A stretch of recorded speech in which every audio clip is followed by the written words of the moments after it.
ఓకేనా? Doctor BR Ambedkar గారి 135వ జయంతి శుభాకాంక్షలు. అంబేద్కర్ గారు భారత రాజ్యాంగ నిర్మాత, అదేవిధంగా ఒక ఆర్థికవేత్తగా, న్యాయవాదిగా, రాజ్యాంగాన్ని రచించినటువంటి ఒక అభ్యుదయవాదిగా ఈరోజు భారతదేశ చరిత్రలో మనమందరం కూడా స్వేచ్ఛగా నిర్భయంగా జీవిస్తూ ఉన్నామంటే ఈ భారతదేశం ఉన్నటువంటి రకరకాలైనటువంటి ప్రాంతాలు, మతాల కలయికలో కూడా ప్రపంచంలోనే ప్రత్యేకమైనటువంటి మనలాంటి దేశంలో ప్రజాస్వామ్యం ఇంకా కూడా వరడబెడుతూ ఉందంటే అది రాజ్యాంగారు రచించినటువంటి రాజ్యాంగం ద్వారా మనకు సంక్రమించింది.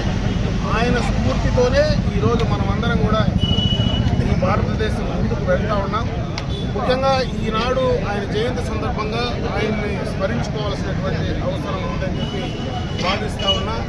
అదేవిధంగా భారతదేశ ప్రజలందరూ కూడా ఆయన ఆశయాలు కొనసాగించడానికి, ఆయన ఇచ్చినటువంటి స్ఫూర్తితో మనమందరం కూడా ప్రజాస్వామ్యబద్ధంగా ముందుకు వెళ్ళడానికి, ప్రపంచంలో భారతదేశాన్ని అగ్రగామిగా తీసుకురావాలనేటువంటి ఆయన కలలను, ఆయన ఆశయాలను మనం ముందుకు తీసుకెళ్ళడానికి మనమందరం కూడా కంకణబద్ధులై పనిచేయాలని చెప్పి మరొక్కసారి భారత రాజ్యాంగాన్ని రచించినటువంటి మహోన్నత వ్యక్తి ఈరోజు భారతదేశ ప్రజలందరూ కూడా సంతోషంగా, స్వతంత్రంగా జీవించడానికి అవకాశం కల్పించినటువంటి డాక్టర్ బిఆర్ అంబేద్కర్ గారిని మనసారా స్మరించుకుంటూ ఆయన జన్మదిన శుభాకాంక్షలు ఈ భారతదేశంలో ప్రతి ఒక్కరూ కూడా నిర్వహించుకోవాలని చెప్పి తెలియజేసుకుంటూ సెలవు తీసుకుంటాం.